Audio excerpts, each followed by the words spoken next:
This is just another quick video on the W220. Mine has about 100,000 miles and I had steering wheel play about that much where you could move the wheel and it did absolutely nothing. I have aggressive summer tires, so that shouldn't be the case. It was 100% play, and I was hearing a little bit of knocking if I went to back and forth quickly. So I'll show you the bolts you need to tighten.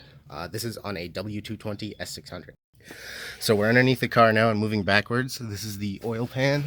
Keep going backwards.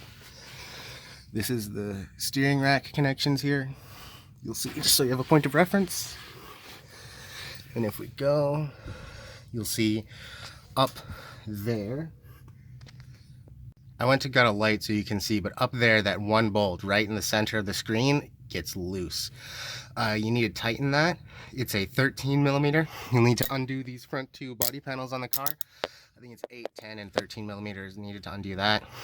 And it'll look like the bracket on that steel looking shaft is solidly secured to that. That's not what you want to look at. You want to look at the play between that orangish looking thing and that bolt there.